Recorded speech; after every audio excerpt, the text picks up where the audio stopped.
Sejam todos muito bem-vindos para esse encontro de hoje. Hoje nós vamos discutir o textinho A Negação, né, do Freud.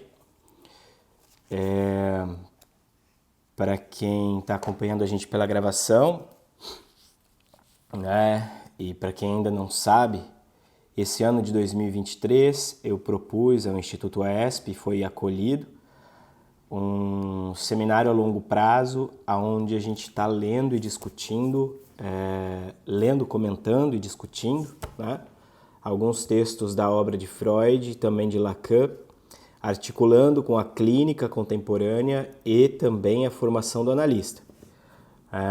No entanto, como os colegas que aqui estão também, né, perceberam, embora a gente tenha pensado um texto, né, assim, para poder dar o pontapé inicial, para discutir algumas coisas, outros ficaram de fora, e o que eu propus aos colegas do seminário é que durante o ano nós teríamos alguns encontros extras aos sábados, né, para poder ler e discutir outros textos que falam sobre aquele ponto em específico da teoria que nós estamos discutindo. Então, no último encontro, nós começamos a ler Construções em Análise, do Freud, também de 1937, que vocês encontram aqui nesse volume das obras incompletas de Freud, Fundamentos da Clínica Psicanalítica, um trabalho fantástico primorosíssimo que o Pedro Leodoro Tavares fez, esse aqui em especial, esse volume, junto com Gilson Iannini, e traduzido pela Cláudia Dornbusch, né? No entanto, no decorrer da leitura do texto, tá, eu comentei com os alunos que nós precisaríamos voltar em alguns outros textos da teoria, tá? Para a gente poder discutir com mais propriedade, né, as questões que o Freud estava se propondo naquele texto ali de 1937. Um dos textos foi sobre o recalque, que nós lemos a partir que é o capítulo 4 do Inconsciente de Freud, mas Freud também fez um texto sobre o recalque. É esse texto que eu proponho para o próximo encontro aberto, a gente ler e discutir também, tá? Mas nesse texto Construções em Análise, de 1937, Freud está, de alguma maneira, colocando alguns pontos, né, que remetem justamente a essa publicação aqui, o texto A Negação, de 1925. Vejam bem, é importantíssimo, né, a gente voltar nesse texto, porque, por exemplo, né, o Freud, ali em 37, que é o texto que nós estamos trabalhando no seminário, depois, quem quiser participar, a entrada é aberta, né, tem um custo tal do seminário, mas a gente recebe alunos, todo encontro tem mais alunos.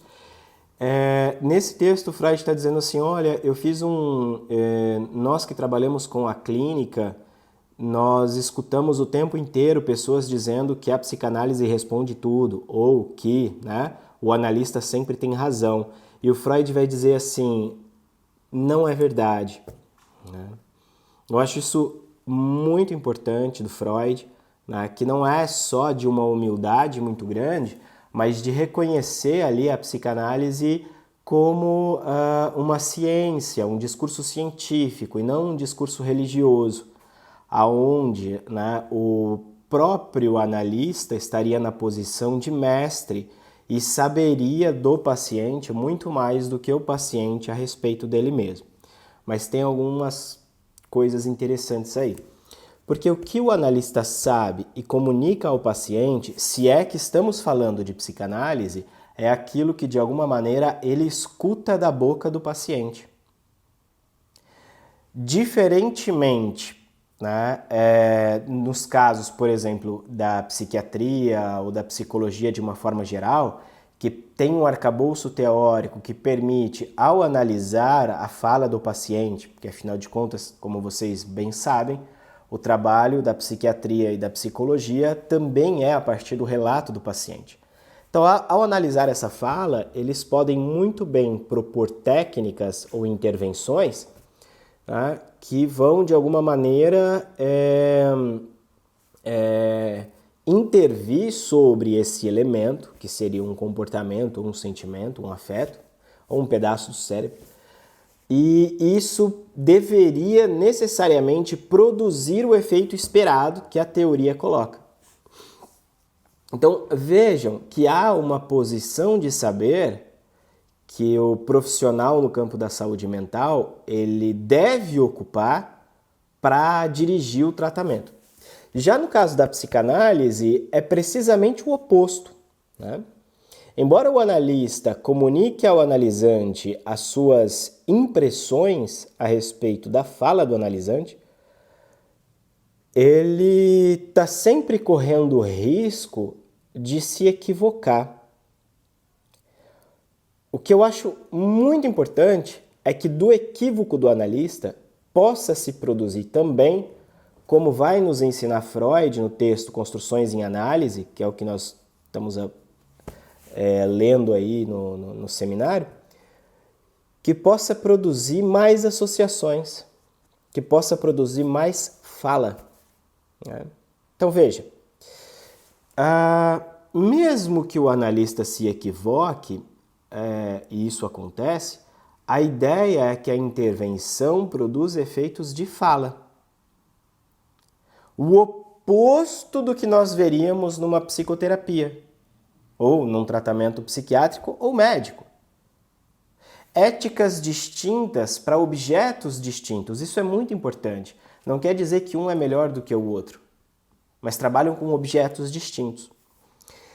Então, nesse texto do Construções em Análise, o Freud ele entra ali já desde o começo falando sobre a representação e tal, e ele vai falar sobre a negação. Daí a importância da gente voltar no texto da negação de 1925 para entender como Freud pensou a negação, como Freud expôs a questão da negação, não de tudo aquilo que o paciente nega, mas especificamente a negação como um mecanismo aonde, a partir do momento em que o analisante nega, seja aquilo que ele pensou ou a intervenção do analista, o que nós temos como efeito é a suspensão do recalque que pode revelar à consciência algo da ordem do recalcado, do inconsciente. Então, só aí nós já temos um problemão. Como saber que essa negação é, de fato, um mecanismo? Ou como saber que a negação é precisamente um processo, né, onde, de fato, a intervenção do analista está equivocada, ou o próprio paciente está caminhando num percurso lógico, né, em que ele se utiliza da negação para dizer, bom, não é isso, né?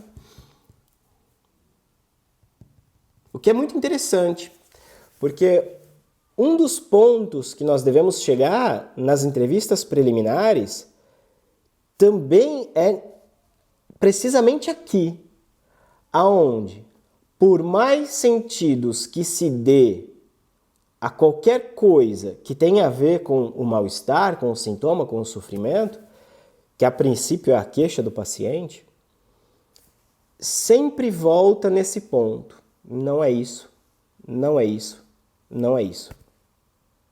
Percebam que aí a negação ela não tem essa característica de mecanismo de suspensão do recalque. Mas ela funcionaria como uma maneira de acolher algo da ordem da verdade, né, que, bom, por mais sentido que eu dê à coisa, ainda assim a coisa me escapa. Para quem já tem uma leitura em Jacques Lacan, basta dizer que aqui nós estamos passando do discurso do mestre para o discurso da histérica. Aonde no discurso do mestre, no ensino de Lacan, o que nós teríamos é o S1, né, produzindo os sentidos ininterruptamente. Esse S1, que Lacan vai chamar de significante mestre. Em uma outra leitura, nos primeiros seminários de Lacan, nós vamos encontrar que o significante ele tem a ver com o representante, né, recalcado. Tá? Então, seria mais ou menos assim. Esse representante recalcado não cessa de produzir efeitos, né? Não cessa de produzir sentidos que, de alguma maneira, afaste o sujeito da verdade. Ok? Isso é muito importante. Importantíssimo. Tá? Que faça com que o próprio paciente não reconheça, e aqui eu estou dizendo paciente e sujeito, fazendo uma diferenciação entre os dois, né? Mas que o próprio paciente não consiga reconhecer a verdade da causa de seu sofrimento. Não é a verdade que causa o sofrimento, mas a verdade da causa. São questões muito diferentes aí. Bom, por que eu escolhi precisamente essa tradução aqui da negação, né, da Marilene Carone? Nós temos muitas traduções da obra do Freud hoje circulando por aí. Acredito que vocês devam ter acesso a pelo menos 3, né, grandes obras que estão sendo publicadas. A primeira é a famosa da Imago, que, se eu não me engano, ganhou o prêmio de pior tradução do mundo. Isso é uma fofoca com bases de verdade, tá? Depois procurem no Google. Essa tradução ela foi refeita depois de um tempo, coordenado, se eu não me engano, pelo Luiz Hans, né? Coordenado pelo Luiz Hans. Alguns textos foram feitos, outros não. Especificamente o texto inconsciente, o recalque, né? Alguns textos da metapsicologia foi traduzido pela Maria Rita Salzano de Moraes, que é quem está fazendo essa tradução agora, sob a coordenação do Pedro Eleodoro Tavares, para a Autêntica, tá? Para a editora Autêntica. Que é, bom, a meu ver, a melhor. Saiu depois dessa da Imago, recentemente, a gente vai ficando velho, né? E aparecem essas coisas. Recentemente, em 2007, 2008, começou a se publicar a edição da Companhia das Letras, sobre a coordenação do Paulo César, né? Ocorre que a edição da Companhia das Letras, ela é uma edição um tanto quanto interessante do ponto de vista estilístico, mas do ponto de vista teórico ainda peca muito no sentido de que, bom, alguns conceitos que aparecem lá não são trabalhados de forma com maior acuidade, né, com mais cuidado. E isso faz com que, consequentemente, a leitura equivocada dos conceitos produza o efeito na clínica de impossibilidade de experimentar de fato aquilo que a psicanálise se propõe, né? Toda a potência da psicanálise muitas vezes se perde por leituras equivocadas que se fazem dos textos de Freud. Bom, no entanto, o melhor de ler do Freud é, de fato, ler no original, né? Como foi publicado em alemão. Só que também o original publicado em alemão passou pelas mãos de Anna Freud, James Strachey, que, se vocês não sabem, tinha uma política um tanto quanto interessante de inserir a psicanálise dentro do campo da medicina. O grupo, né, mais conservador da psicanálise sequer pensava que o tratamento psicanalítico e a formação, né, em específico, deveria ser proposto, né, por pessoas que não fossem médicos. Então, somente médico poderiam fazer a formação e somente médico poderia aplicar a psicanálise. Por que que eu estou falando isso? Porque, no fundo, mesmo o original em alemão tem essa edição um tanto quanto forçada muitas vezes para que o texto possa ser acolhido dentro da formação médica, né? Por exemplo, o termo id, ego e superego foi uma das escolhas um tanto quanto interessantes em latim para se referir a eu, isso e uma instância, né, que se separaria do eu e tomaria o eu como objeto, né, sendo assim um vigia incansável, indormível e por aí vai. Ou seja, o superego não é aquilo que a gente diminui quando bebe, né? O superego é aquilo que de alguma maneira faz com que o ego acorde no outro dia jurando nunca mais beber.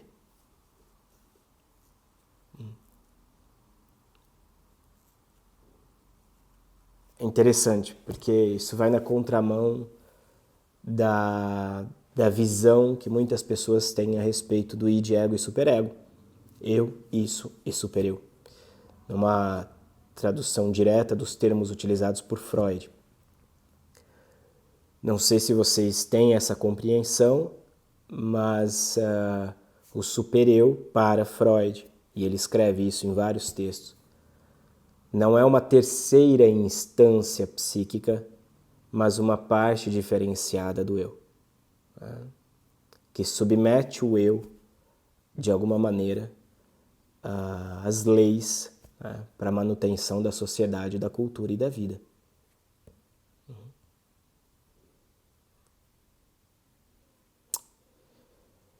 Interessante isso, né? Eu não sei vocês, mas sempre que eu penso a tripartição freudiana, inclusive o texto do Freud, que fala sobre a constituição do id, ego e superego, como acredito que a maioria de vocês esteja acostumados a chamar, na verdade chama o eu e o isso. O ego e o id numa tradução latina, né? Cadê o superego? Somente numa construção posterior, a partir do mal-estar na civilização, das novas conferências introdutórias da década de 32, 35, 36, onde nós vamos ver essa clareza conceitual do Freud, onde ele coloca o supereu no seu lugar, né? Não como algo distinto do eu, mas como uma parte do eu que se separa para tomar o eu como objeto, né? E esse algo que se separa, vai nos dizer Freud, é efeito ali das leis morais, né, que esse indivíduo de alguma forma introjetou a partir da relação edípica, os precipitados edípicos, né, a introjeção do não, tudo vai aparecer aí no supereu. Tá? Bom, mas hoje não vamos falar disso. Estou só fazendo aqui um resgate para a gente repensar a teoria a partir das diferentes traduções. E temos então, por último, e a meu ver a mais importante atualmente, né, a tradução coordenada pelo Pedro Eliodoro Tavares, da editora Autêntica, que é inclusive a tradução que a gente prefere utilizar nos seminários, nas pós-graduações no Instituto ESP, pelo rigor que eles têm precisamente com a teoria, né? Então, quando você lê, e nós fizemos essa experiência no seminário esse ano, de pegar 2 textos, né? Alguns colegas estavam lendo ali, porque a gente faz a leitura comentada do texto, como vamos fazer daqui a pouquinho. Alguns colegas pegavam o texto da Autêntica, outros de outras editoras, e a gente ia cotejando ali, discutindo as diferenças e tal. E certo ponto pareceu assim impossível, né, não ver a diferença clínica que isso poderia produzir, né? Especificamente, assim, para ser mais direto, no texto Recordar, Repetir e Elaborar, do Freud, onde, inclusive, nessa edição está como lembrar, repetir e perelaborar, e eles vão explicar o porquê eles modificam a terminologia já consagrada, né? Passa muito longe, né, os objetivos de uma análise quando você lê esse texto e na Autêntica e lê esse texto na Imago ou na Companhia das Letras. Tá? Bom, agora, por que eu quero pegar esse aqui ao invés do que vocês podem encontrar no da Autêntica, né? Simples, assim, a minha posição é que, e é política, com certeza, toda posição humana é política, mas a minha posição é que Marilene Carone tem um trabalho maravilhoso, esplêndido, e acho que devemos a ela muitas honras pelo que ela fez em nome da psicanálise, da transmissão da psicanálise no nosso país. Então, me parece interessante mais do que simplesmente ler um texto, né? Poder resgatar algo do coração de Marilene Carone, resgatar quem foi ela, né? E a importância dela no cenário da psicanálise. Mesmo que ela tenha falecido lá na década de 80, né? Ainda assim, acho que vale a pena a gente retomar um pouquinho do trabalho dela, tá? E outra coisa, minha gente, Marilene Carone traduziu esse aqui, A Negação, traduziu também Luto e Melancolia, acho que tem alguns outros textos dela traduzidos. Olha só, o que ela fez, em que pese ela se utiliza em alguns termos, e nesse livro ela vai justificar, né, os termos, não deve nada para as traduções de hoje. Pelo contrário, né, auxilia quem quer trabalhar com a psicanálise nos dias de hoje. Tá?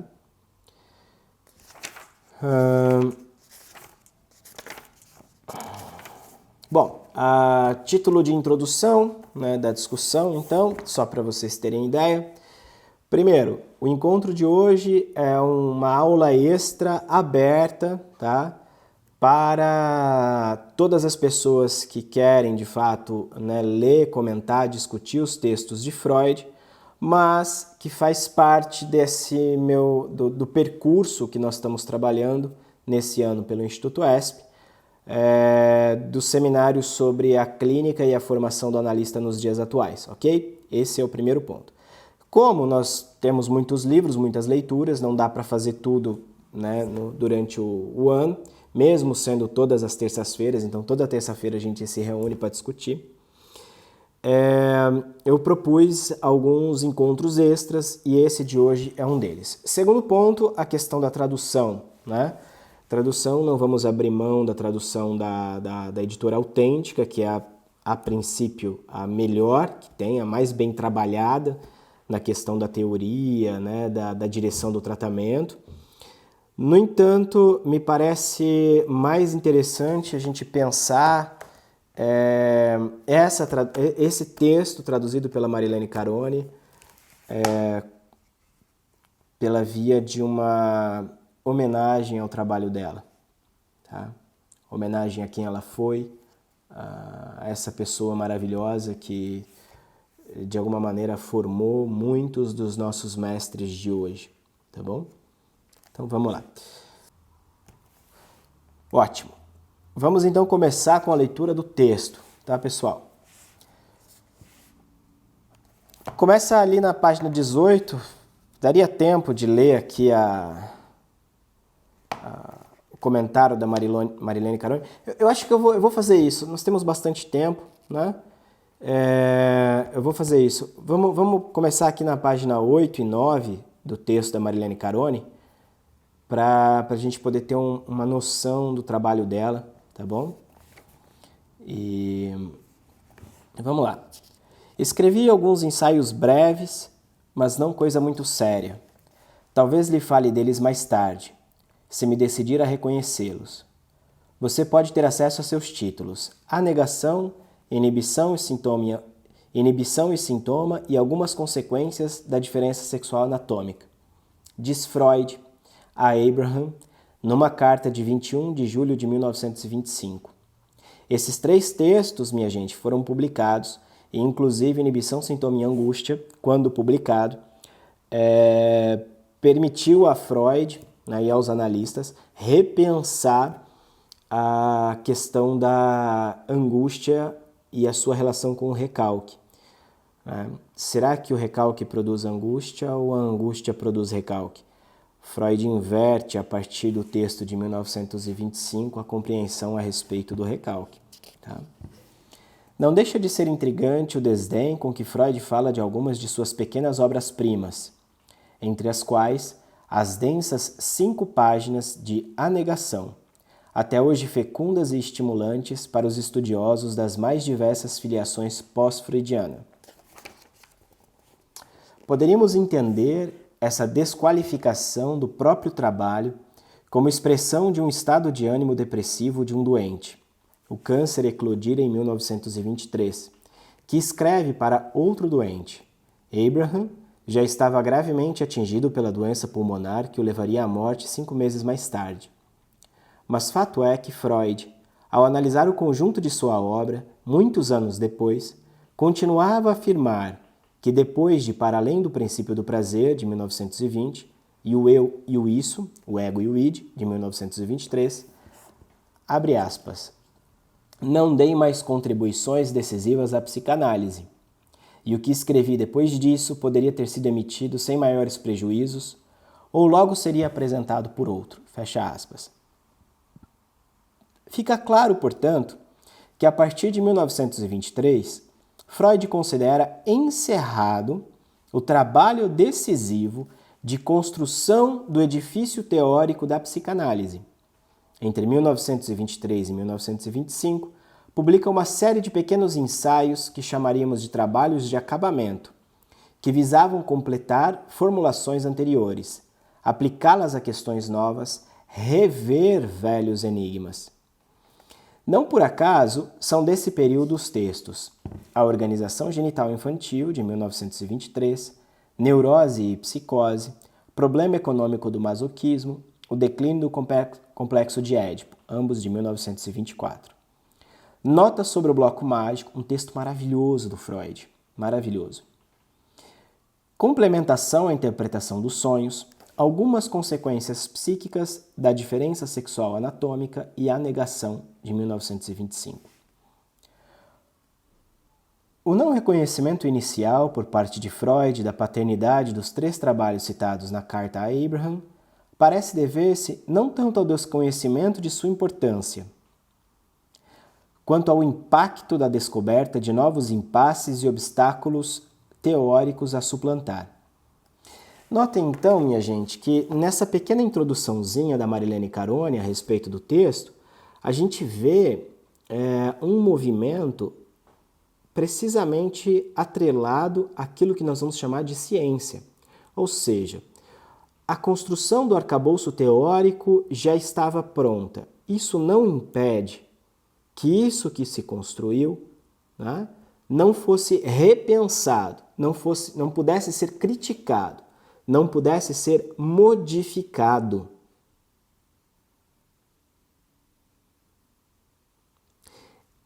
É exatamente o contrário do que muita gente faz quando chama a psicanálise de pseudociência, colocando Freud como um mestre e que só ele saberia o que está certo e o que é errado, o que é o que não é psicanálise. Nunca foi assim. Alguns conceitos, inclusive do Freud, que nós damos, né, o nome de conceitos freudianos, como, por exemplo, o id, não veio do Freud. Foi um estudo exaustivo de um cara chamado Grodeck. O trabalho sobre a transferência, leiam a dinâmica da transferência, onde Freud, ele, bem no comecinho, acho que vale a pena né? Até pegar aqui para a gente poder discutir. É assim no seminário, tá, gente? A gente vai pegando um texto, pega outro e vai discutindo, né? A partir dos elementos que vão aparecendo. Aqui sobre a dinâmica da transferência, página 107. Vocês não precisam pegar aí, não. Eu só vou trazer para vocês os elementos aqui que vocês vão seguir o meu raciocínio. Sobre o início do tratamento, antes. Aqui. Olha o que Freud diz no começo do texto sobre a dinâmica da transferência. O tema da transferência, difícil de ser esgotado, recentemente foi tratado de forma descritiva por Wilhelm Steikel, nesta folha central de psicanálise. Quero acrescentar aqui apenas algumas considerações, ou seja, Freud toma o conceito trabalhado por Steikel, tá, e apenas faz algumas contribuições.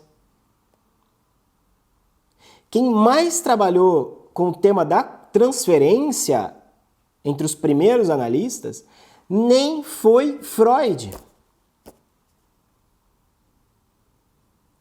Foi um cara chamado Ferenczi, né, que acho que vocês já devem ter ouvido falar. O que Freud faz é chancelar, acolher, discutir, né, e propor algumas considerações. Então, não é verdade que Freud era esse... Bom, óbvio que era um gênio, assim como Isaac Newton foi um gênio, assim como Einstein foi um gênio, Freud e Einstein trocavam cartas, assim como Lacan, né? Afinal de contas, nós temos obras desses caras, não é um simples texto, uma simples construção teórica. No entanto, em nenhum momento Freud diz: o que eu escrevi está posto e acabado. Pelo contrário, o que eu escrevi está à disposição para ser revisto. Com exceção de um texto. Vocês saberiam me dizer, escrevam aqui no chat, qual é o texto que Freud ele não muda uma vírgula durante toda a vida dele? Alguém saberia dizer? Ele fica puto, né, quando as pessoas criticavam o texto dele. Estão mandando aqui, a hora que acertar... vamos lá, né? O texto Totem e Tabu. É o único que Freud ficava putaço quando alguém ia criticar. O que temos no texto Totem e Tabu? Um mito freudiano, tá, da constituição da sociedade humana. É isso, é um mito. É o Adão e Eva do Freud.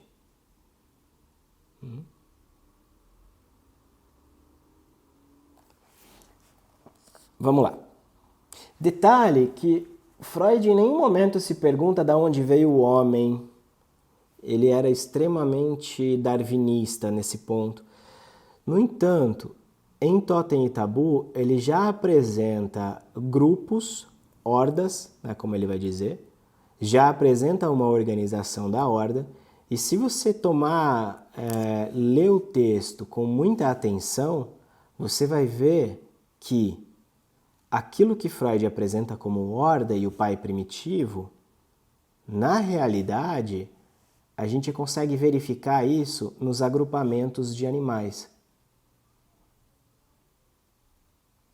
Então, Freud apresenta em Totem e Tabu uma teoria em que a lei produziria aquilo que nós chamamos de humano. Lacan depois retoma isso, né? E tem uma sacanagem aí. Lacan retoma isso e vai falar assim, bom, o que produz o humano é a linguagem. Somos efeito da linguagem. E um cara que também foi um gênio, acho que vocês já devem ter ouvido falar, Levi-Strauss, tomou o texto Totem e Tabu do Freud, tomou a experiência da psicanálise de Freud, tal qual Freud diz, que é uma experiência de análise, ou seja, você vai depurar todos os elementos e vai encontrando ali elementos cada vez menores e vai chamar esses elementos menores, vai chamar o elemento, né, de mito, né, e os elementos menores de mitemas, que seria aquilo que estruturariam os agrupamentos humanos, a sociedade, a cultura, por assim dizer. Então, o estruturalismo deve a Freud.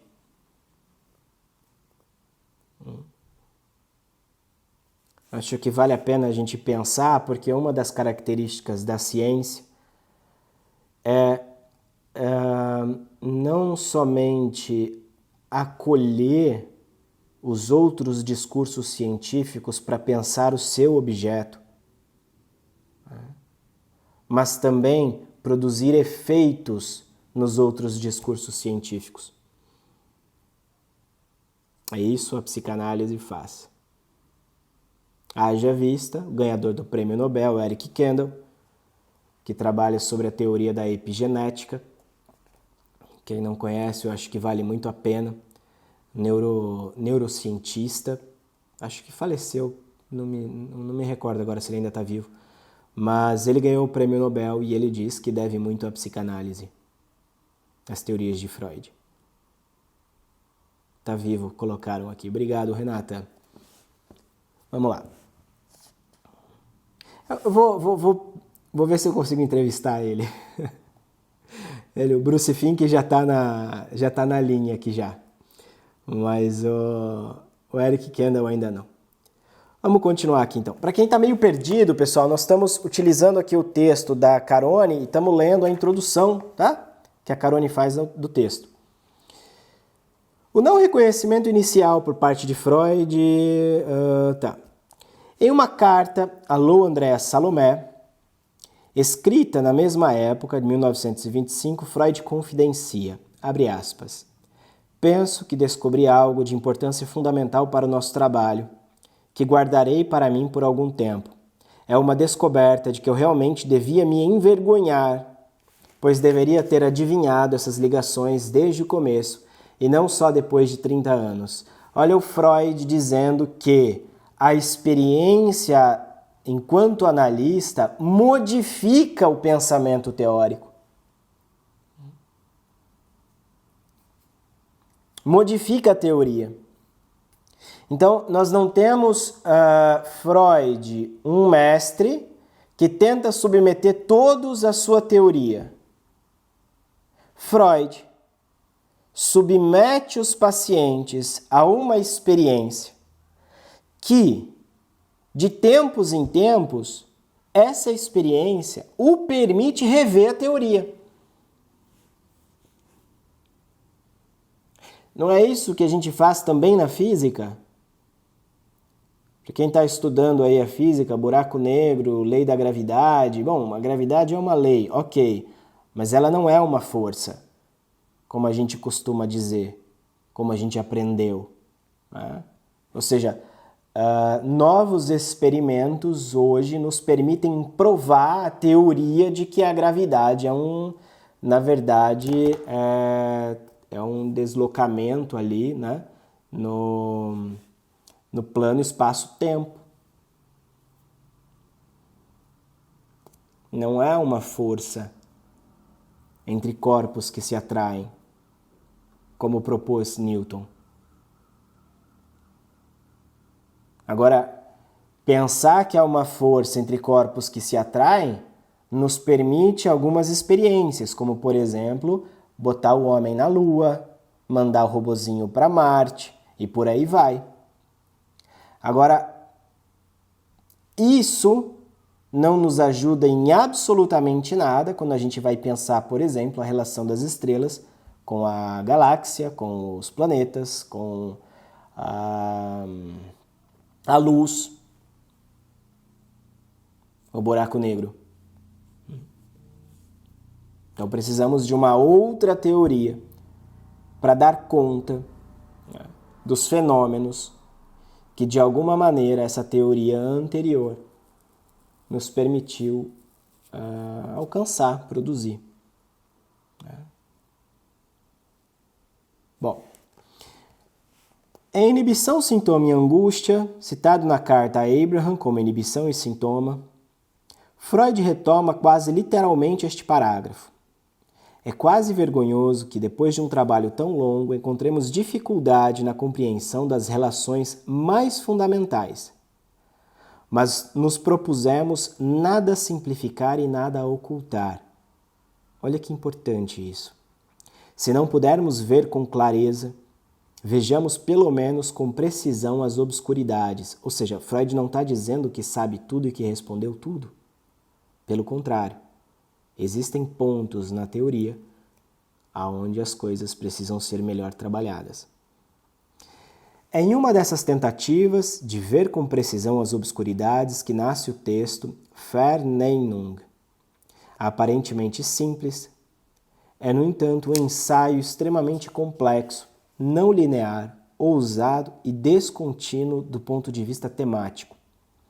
Incorpora as grandes descobertas mais recentes de Freud, pulsão de morte e segunda tópica, e realiza um esforço de síntese metapsicológica, trazendo à baila questões como a origem do pensamento e as distinções subjetivo-objetivo, representação-percepção, interno-externo, real-não real.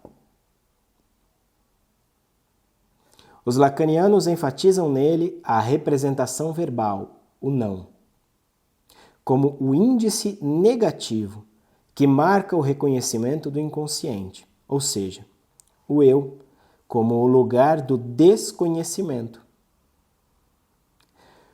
Os psicanalistas do ego norte-americanos veem no artigo elementos para uma análise positiva da estrutura do ego, como o lugar da lógica, da organização temporal, do controle da ação pelo pensamento, do teste de realidade. Como se vê, escolas psicanalíticas tão radicalmente opostas são capazes de se apropriar da negação e de tornar seu um pensamento que ainda continua a requerer decifração.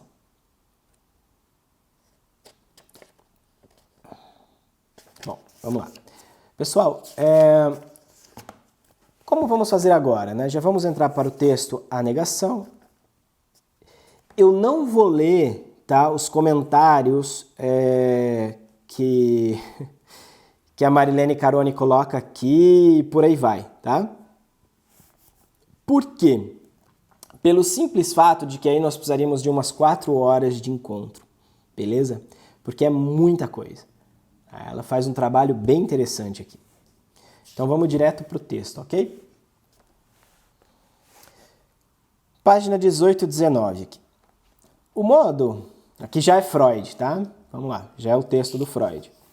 O modo como os nossos pacientes apresentam as ideias que lhe ocorrem durante o trabalho analítico nos dá a oportunidade de fazer algumas observações interessantes. Detalhe que ideias que lhes ocorrem têm tudo a ver, como nós estamos vendo no seminário, né, no texto Construções em Análise, esse termo Einfall, em alemão, eu não sei falar alemão, tá? Não sei se está certa a pronúncia, mas o termo em alemão, ele está intimamente relacionado com a associação livre de ideias, que acredito que vocês que acompanham o meu trabalho já sabem. Quem já sabe vai escutar de novo. Quem não sabe, talvez escute pela primeira vez e pensem se faz sentido ou não. Não é falar tudo que vem à cabeça, né? No meu livro Psicanálise Clínica, Primeiros Passos, eu faço um trabalho assim, de apresentar essa ideia, que a associação livre de ideias é muito mais permitir que, ao falar sobre qualquer coisa, se comunique também aquilo que aparentemente não tem absolutamente nada a ver com aquilo que estava se desejando comunicar. Então eu quero falar para a minha analista da minha mãe, e aí eu começo a falar da minha mãe, de repente eu falo, puta, mas eu lembrei de um negócio aqui agora, né? O que você lembrou? Da minha mulher, porque a minha mulher não sei o que, não sei o que. Veja, isso que ocorre, isso que de alguma maneira irrompe na consciência. Quando nós conseguimos relacionar A com B, duas coisas totalmente distintas aparentemente, se produziu uma associação entre elementos, entre representações distintas.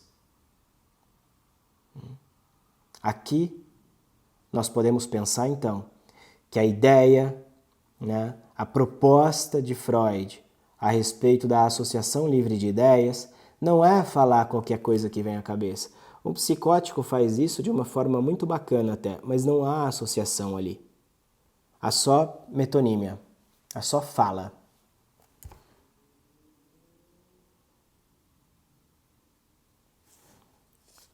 Então, a associação livre de ideias tem a ver com isso, permitir que algo ocorra e comunicar isso que ocorre na cabeça. Por isso, alguns pacientes meus o tempo inteiro me escutam. O que está pensando? O que passou na cabeça?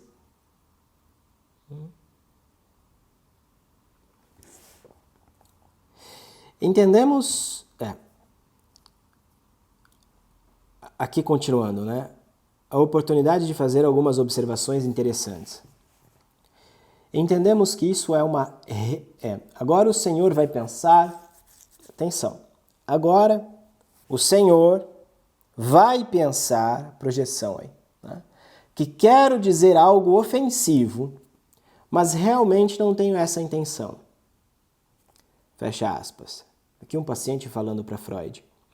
Entendemos que isso é uma rejeição por projeção de uma ideia emergente naquele momento.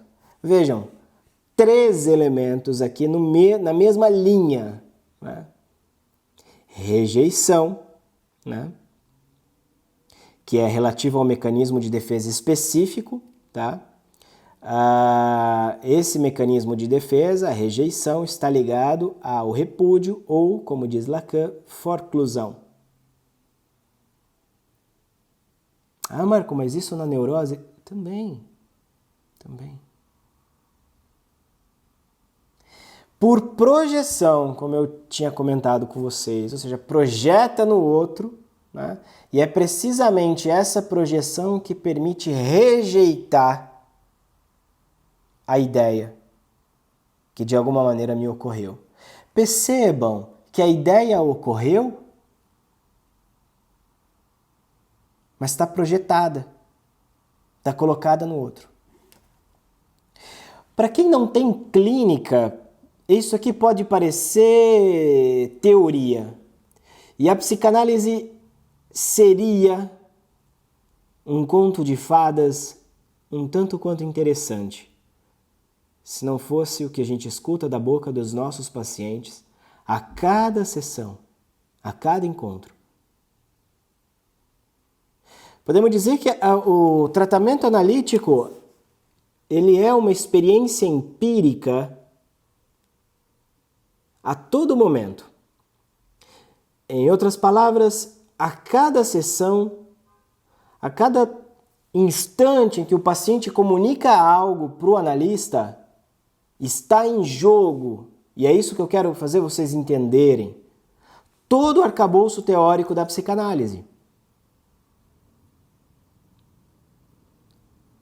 Está em jogo mais de 100 anos de história de tratamento.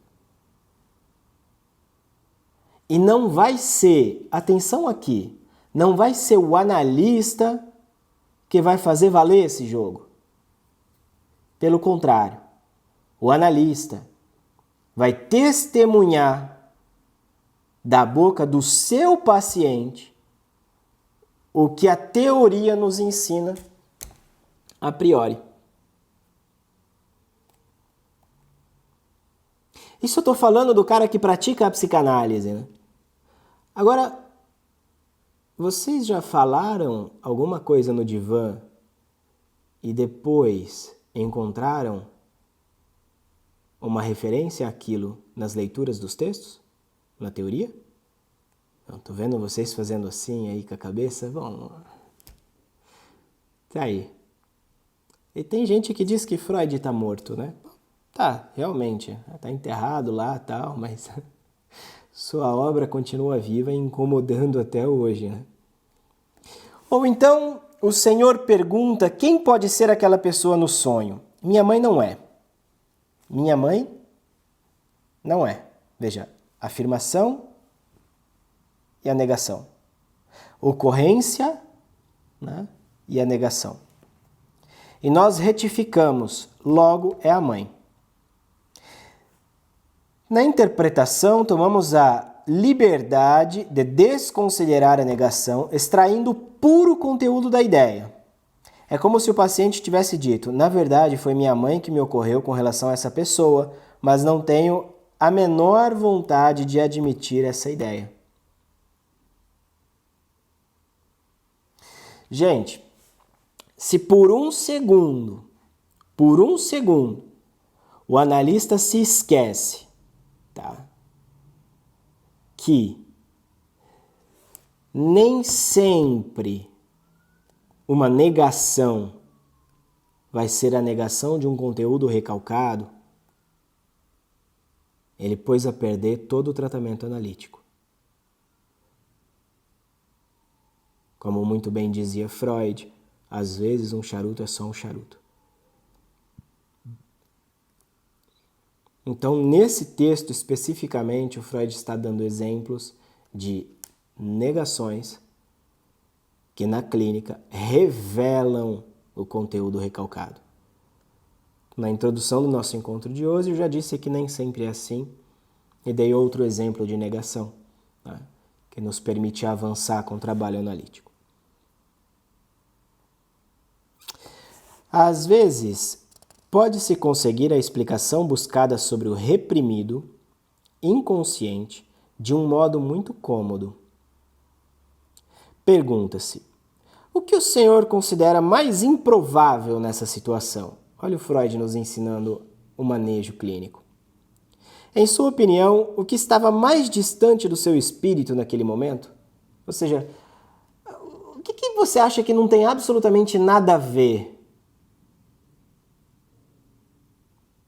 Eu costumo dizer assim para os meus pacientes, olha, pode ser que não tenha absolutamente nada a ver o que eu estou dizendo aqui para você. Mas será que isso...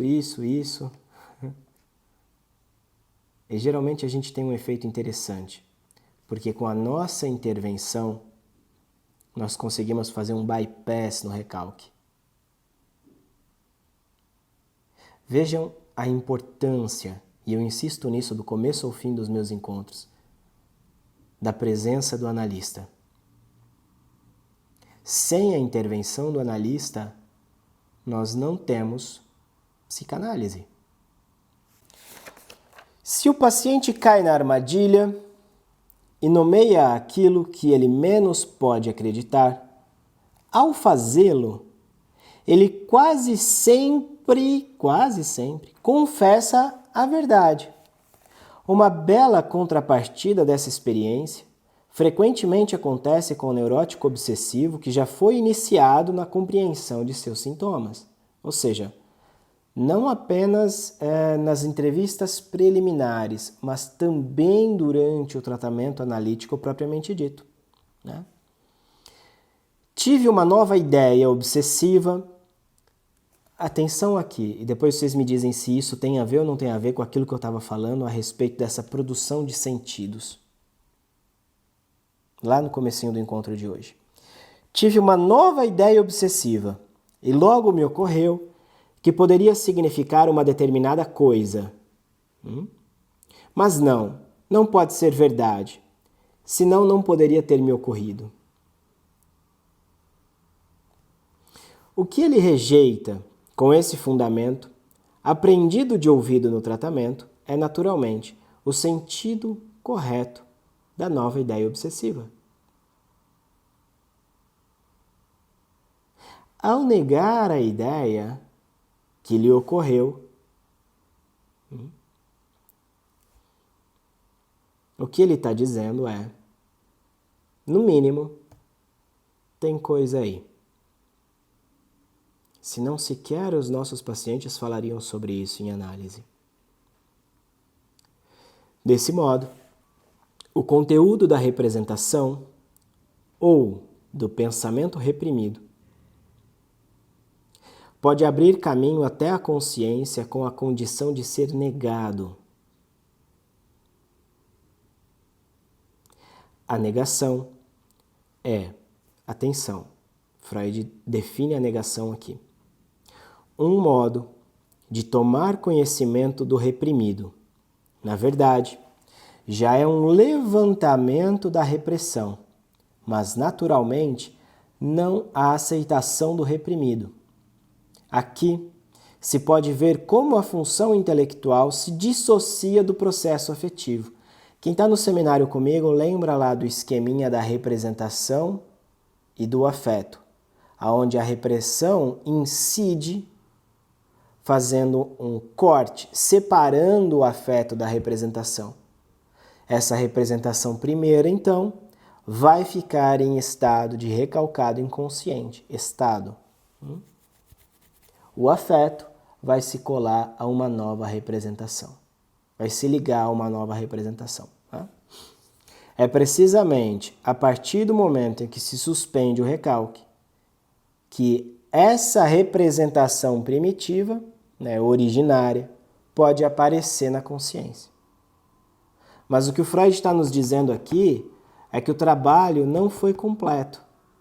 Embora tenha aparecido a representação, ela não foi religada ao afeto. Percebem? Embora o paciente fale, isso não tem valor algum, no sentido de analiticamente falando. Com o auxílio da negação, só se revoga uma das consequências do processo de repressão, ou seja, o fato de que o conteúdo da representação não tem acesso à consciência. Daí resulta uma espécie de aceitação intelectual do reprimido, mantendo-se a repressão quanto ao essencial. Qual é a essência da repressão? Essa disjunção entre o afeto e a representação. Minha gente, muito cuidado. Tá? E nos últimos encontros do seminário nós falamos sobre isso, com o termo representação. Tá? Hoje nós não vamos avançar nesse termo, nesse conceito, mas é um conceito. Não é simplesmente uma ideia. É o conceito sob o qual toda a metapsicologia do inconsciente, do recalque, tá? Inclusive o trabalho que nós teremos sobre a transferência, sem esse conceito, não tem como a gente pensar a metapsicologia freudiana, ok? Ao longo do trabalho analítico, frequentemente chegamos a produzir, nessa mesma situação, uma outra mudança muito importante e um tanto estranha.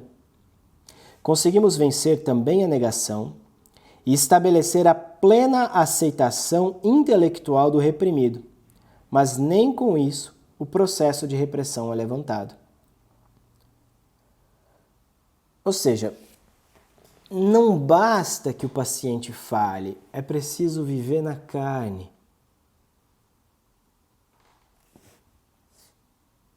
Como é tarefa da função intelectual do juízo, uma função do eu, tá? Afirmar ou negar conteúdos de pensamento, as observações precedentes nos conduziram à origem psicológica dessa função.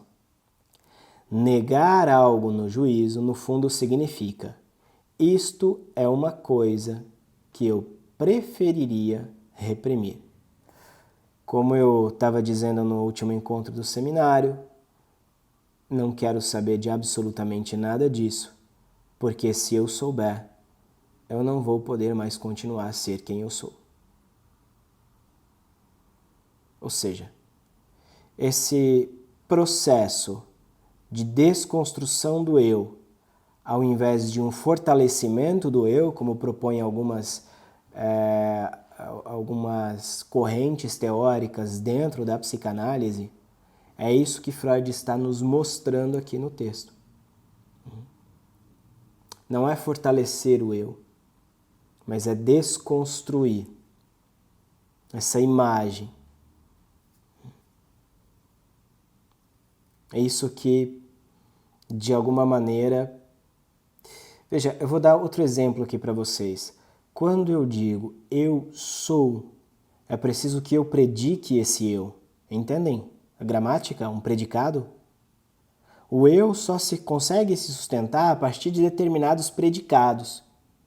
Predicados estes que vêm do outro, que já estão aí, antes mesmo da gente nascer. Ocorre que em análise, muito disso que eu digo eu não sou, aparece com uma certa até arrogância, nos colocando num lugar muito angustiante para alguns e no mínimo desconcertante para a grande maioria. Lugar esse de que, se eu sou isso que está aparecendo agora na minha boca, eu não posso ser isso que eu sempre acreditei que fui. A sacada de Lacan é que eu sou também isso. Ou seja, vamos resgatar um dos conceitos chaves do inconsciente em Freud. Um dos elementos-chave desse conceito. Que é que no inconsciente habita o paradoxo. O sou, não sou. Por exemplo, no inconsciente não há diferença entre sadismo e masoquismo. Não estou numa posição sádica ou numa posição masoquista, como se supõe a partir da consciência. É ao mesmo tempo sádico e masoquista. Ao mesmo tempo, ladrão e policial. Ao mesmo tempo, juiz e réu.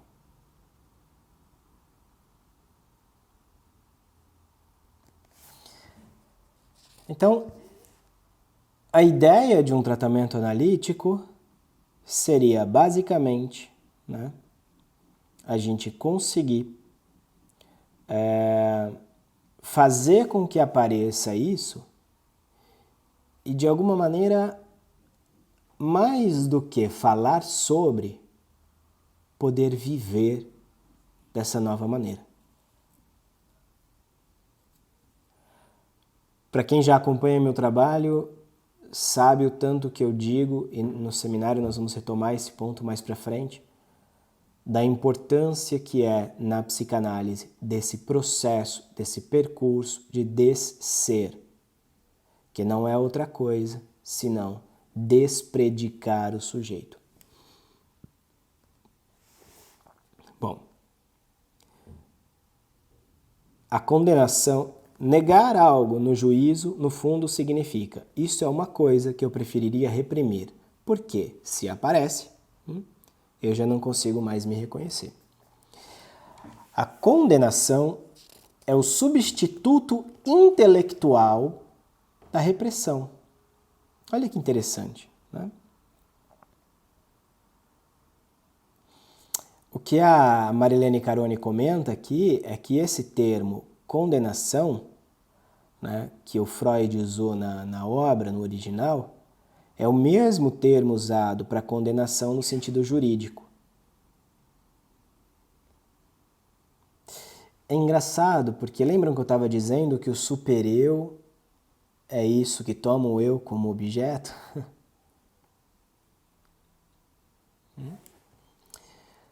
Por meio do símbolo, aqui, a condenação é o substituto intelectual da repressão. E o não é seu sinal característico, um certificado de origem, algo como Made in Germany. Por meio do símbolo da negação, o pensamento se liberta das limitações da repressão e se enriquece de conteúdos de que não pode prescindir para o seu desempenho. Ou seja, quando a gente faz esse bypass, algumas coisas aparecem. Né? Esse efeito. Eu costumo dizer assim, uma vez que se diz o que quer que seja em análise, não dá para desdizer. Vai ter um efeito, mais cedo ou mais tarde. Quer você queira ou não. A função do juízo tem essencialmente duas decisões a tomar. O juízo é uma das funções do eu, e esse funcionamento é inconsciente, ok? Ou seja, eu não escolho o que eu quero ou o que eu não quero. Eu sou, de alguma maneira, pré-determinado, tá, por essas escolhas. A função do juízo tem essencialmente duas decisões a tomar. Ela deve conferir ou recusar a uma coisa uma determinada qualidade e deve admitir ou contestar se uma representação tem ou não existência na realidade. Basicamente, o que a gente pode entender aqui é que o juízo vai servir para eu sou ou eu não sou. A qualidade a ser decidida, porém, originariamente, ter sido boa ou má, útil ou nociva. Expresso na linguagem das mais antigas moções pulsionais orais. Isto eu quero comer ou quero cuspir.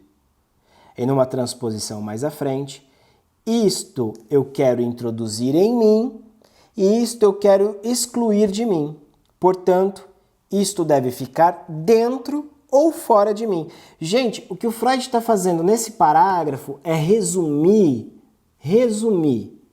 toda a articulação que ele trabalha em Introdução ao Narcisismo.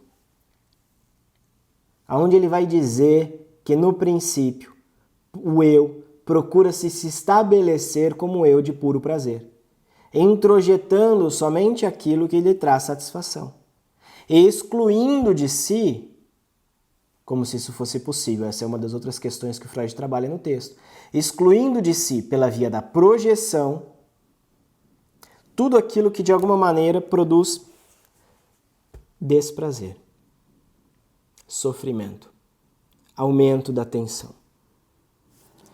Como demonstrei em outro lugar, aqui, eu estou me antecipando ao Freud. Ontem eu fiz isso no doutorado umas 3 vezes na aula do Maurício. Como demonstrei em outro lugar, o ego de prazer, ou seja, o eu de prazer, né, originário, quer introjetar em si todo o bom e pôr para fora todo o mal. Detalhe, gente. Não, eu não vou, eu falei, eu vou ler porque senão estou me antecipando, mas não, eu vou colocar aqui o meu pensamento, né? Quem define que é bom ou que é mal? Cuidado com isso. Por quê? Porque não é necessariamente o outro que vai dizer que é bom ou que é mal, mas é na relação desse sujeitinho com aquilo que vem do outro e com essa série prazer-desprazer. Com isso que lhe produz no corpo. Não é simplesmente uma página em branco, aonde os outros vão escrever. Não, já tem um sujeito ali.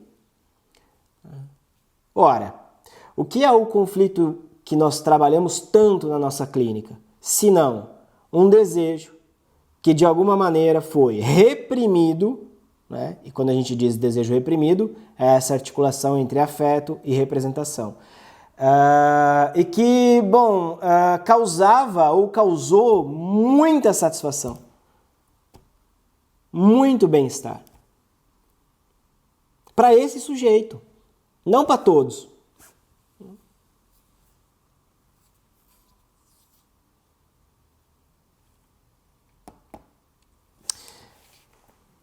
O mal, aquilo que é estranho ao ego e que se encontra fora, é inicialmente idêntico a ele. Uma pitada de Lacan aqui. Não se desesperem, eu prometo que eu não vou fazer essa sacanagem com vocês. Não essa, mas aqui a gente vai fazer algumas. Estádio do espelho, em Lacan. É um texto até que a gente pode convidar um colega para ler para a gente e ir comentando, né?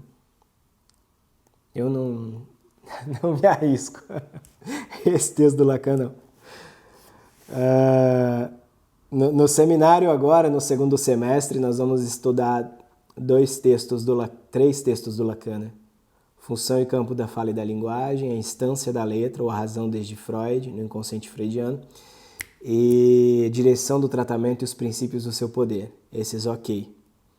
Agora, estádio do espelho, é melhor chamar reforço. Chamar o Jorge Cesarino para trabalhar com a gente. A outra decisão a ser tomada pela função do juízo sobre a existência real de uma coisa representada. Olha que interessante, então. Aqui, o Freud já está trazendo para a gente essa série, né, dos conceitos articulados. Por quê? Porque a coisa real representada, a relação de satisfação, a relação que a pulsão estabelece, não é mais com a coisa, mas com aquilo que a representa. Uma vez que a coisa mesma, para Freud e para alguns pós-freudianos, está perdida, e para Lacan nunca existiu. E por isso pode ser construída. Precisamente por não existir, pode ser construída. A outra decisão a ser tomada pela função do juízo sobre a existência real de uma coisa representada, prova da realidade, é tarefa do eu de realidade. Mais uma vez, o juízo, né? Função do eu. É tarefa do eu de realidade final, que se desenvolve a partir do eu de prazer inicial. Minha gente, uma pitada de metapsicologia aqui. O que o Freud está dizendo aqui é que o princípio de realidade, tá, ele, de alguma maneira, sustenta o princípio de prazer. Tá? Ou seja, só é possível manter o princípio do prazer na medida em que há o princípio de realidade. Ok? Caso contrário, teríamos a livre fruição da pulsão. E isso seria voltar ao estado inorgânico, né? Pulsão de morte aqui. Agora, não se trata mais da questão de saber se algo percebido, a percepção, né, uma coisa, deve ou não ser acolhida no ego. Mas se algo presente no eu, como representação, pode também ser reencontrado, ou seja, encontrado de novo, na percepção, na realidade. Será que eu sou isso mesmo? Como se vê, é de novo uma questão de externo e interno. O não real, meramente representado, subjetivo, é apenas interno. O outro, o real, está presente também no exterior. Uau! Olha o Freud dizendo que o não real é da ordem da representação, da fantasia.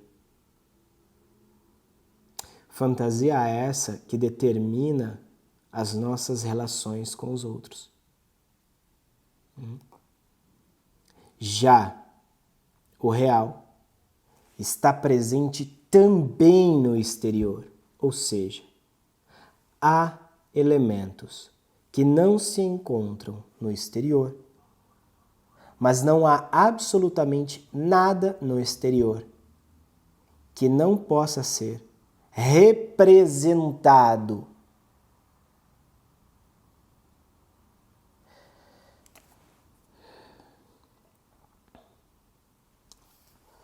Freud foi muito criticado por não trabalhar com a ideia da consciência e por aí vai, né? Ele mesmo reconhece isso em alguns textos, mas ao mesmo tempo, né, ele nos permite, a partir da sua teoria,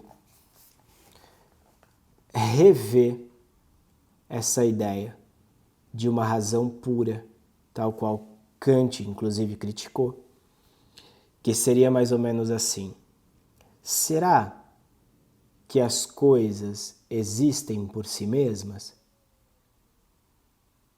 Ou será que as coisas existem na medida em que há algo que as pensa?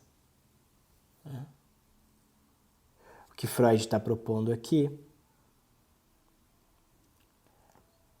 é, em uma linguagem bem freudiana, é que nós construímos as coisas a partir do nosso desejo. Que nós as fazemos existir a partir do desejo. Nessa evolução, a consideração pelo princípio do prazer foi posta de lado.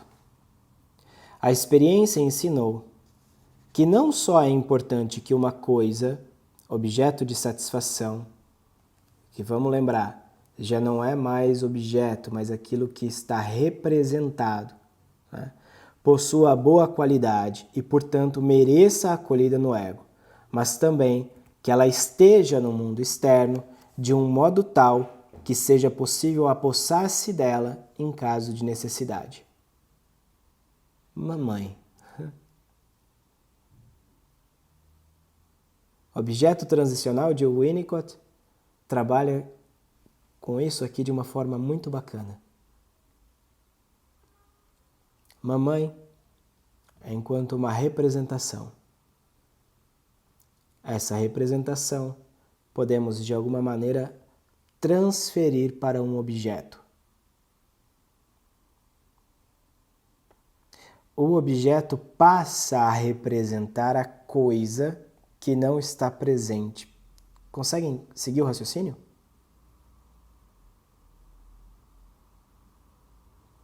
Ótimo. Para compreender esse progresso, é preciso lembrar que todas as representações provêm de percepções. São repetições desta. Aqui, quem está no seminário comigo vai poder lembrar, e nós não vamos avançar muito aqui, mas vai poder lembrar da discussão que eu trouxe para vocês a respeito da diferença, né, do acontecimento para a experiência. Né? É precisamente nesse ponto que essa diferenciação é extremamente importante. Quando nós temos a experiência, já é uma segunda vivência, né, que pode ser representada então, tá? Representar aquela primeira vivência, né? Primeira experiência de satisfação. Assim sendo, originariamente, a existência da representação já é uma garantia de realidade do representado. A oposição entre subjetivo e objetivo não existe desde o início. Ela só se estabelece pelo fato de que o pensamento tem a capacidade de voltar a tornar presente uma coisa já percebida, graças à reprodução na representação, sem que o objeto exterior precise mais existir. Já não se trata, então, como eu estava dizendo, de uma relação direta com objetos, mas de uma relação com a representação. Uma vez que mamãe passa a ser representada, a minha relação com a minha mãe nunca mais vai ser com a pessoa da minha mãe. Vai ser com isso que ela me representa.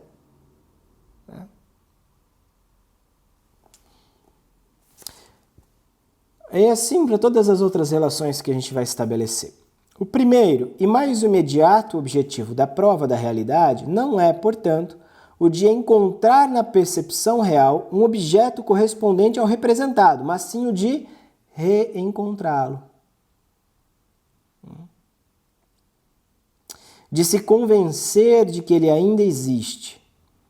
Uma contribuição ulterior ao distanciamento entre subjetivo e objetivo provém de uma outra faculdade, da capacidade de pensar. A reprodução da percepção na apresentação nem sempre é sua fiel repetição. Ela pode ser modificada por omissões, alterada por fusão de diversos elementos.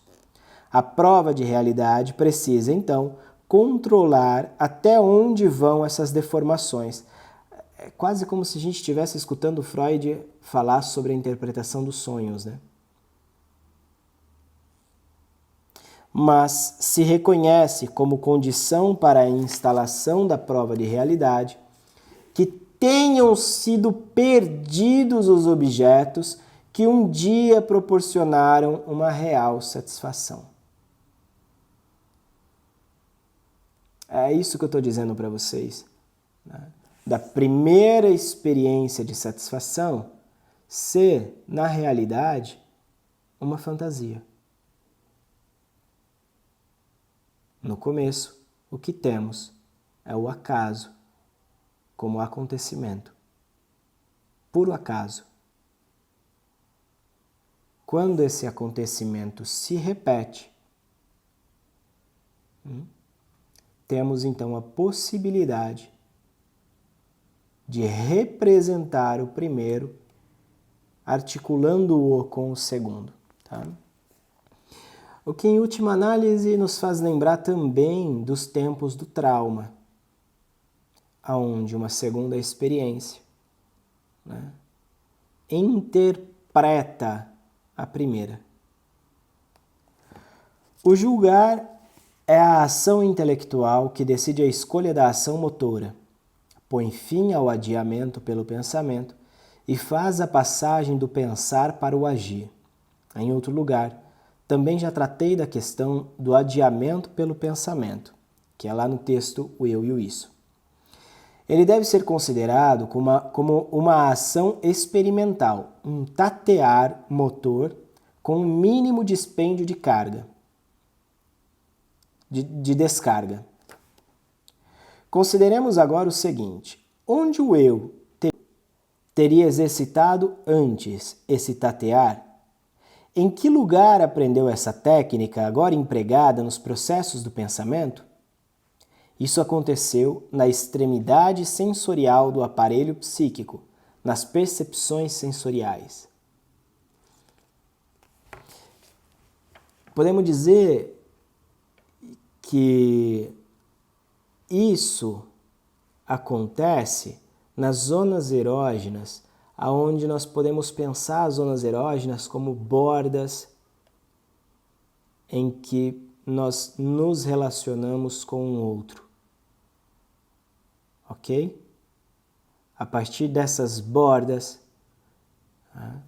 nós podemos ter o outro que faz furo ou não. No seminário nós já dissemos isso. O peito que produz a boca. A boca não existe a princípio.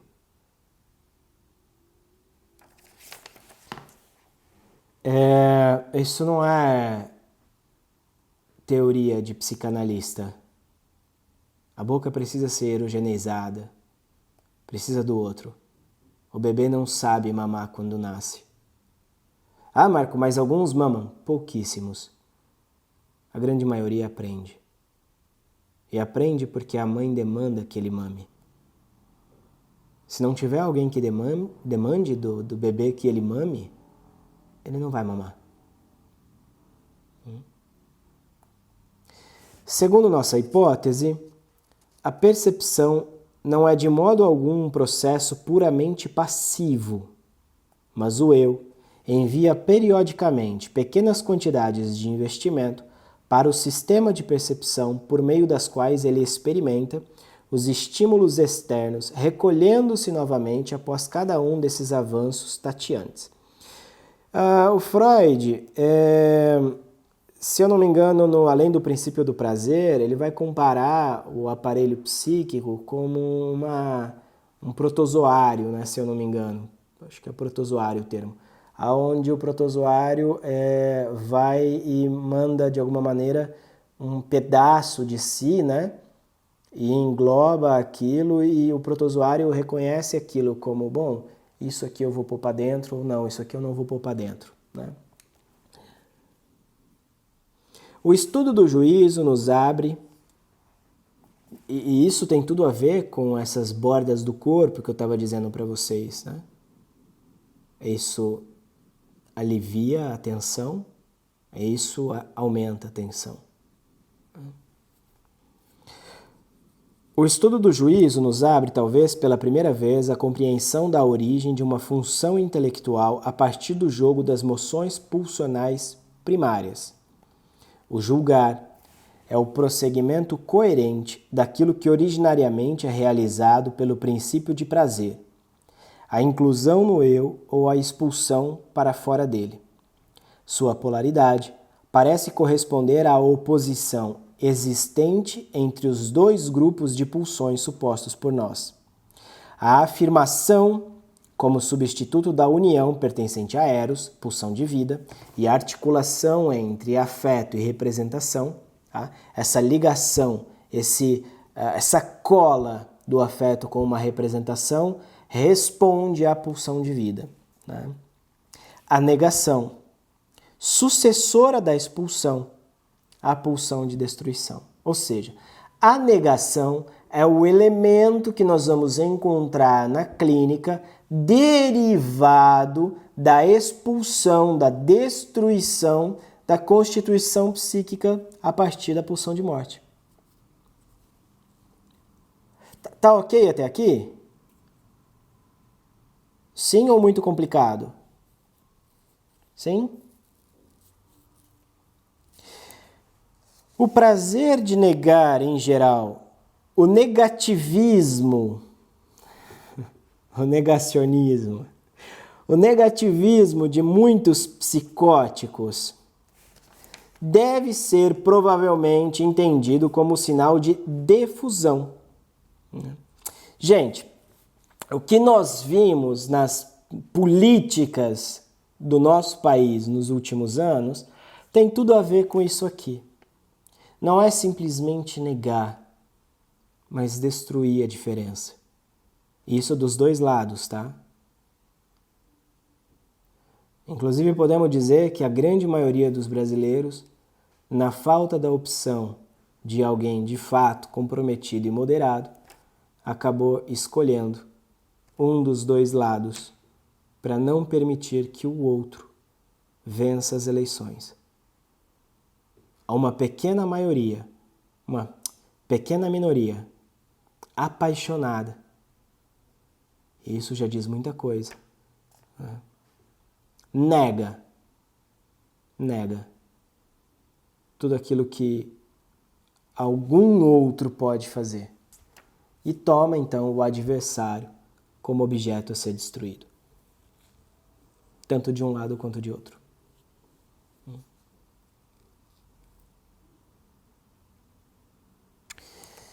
Vamos continuar aqui. O prazer de negar, em geral, o negativismo de muitos psicóticos. Lembra que a negação, a Marilene Carone colocou ali dentro do campo articulado com a forclusão, né? Deve ser provavelmente entendido como sinal de defusão pulsional.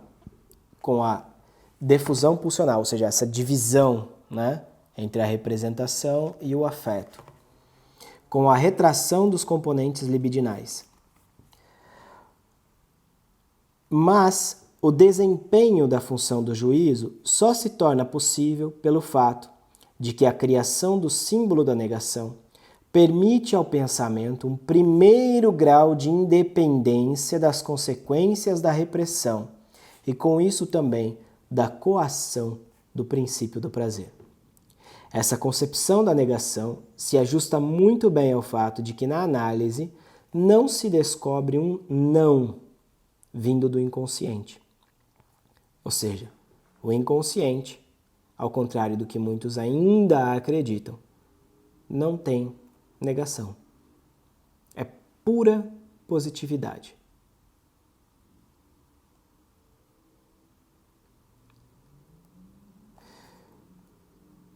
Essa concepção da negação se ajusta muito bem ao fato de que, na análise, não se descobre um não vindo do inconsciente, e que o reconhecimento do inconsciente por parte do eu se expressa numa fórmula negativa.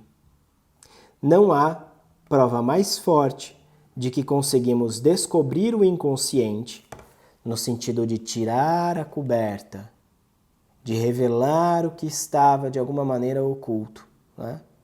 Do que quando analisando reage com a frase "isso eu não tinha pensado" ou "nisso eu não tinha pensado nunca".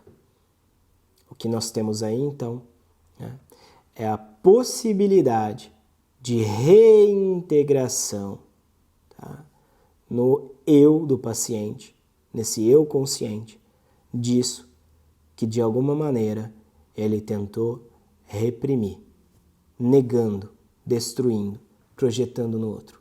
Né? Mas, como sabemos, a representação continua, embora reprimida, intacta no inconsciente. E mais, costumo dizer que o inconsciente é aquilo que está na nossa cara e só a gente não vê. A gente nega, a gente não quer saber. Até que o analista, fazendo a função de um espelho opaco, pode revelar isso somente mediante transferência. Né? Pode revelar isso, que eu não quero saber de mim mesmo.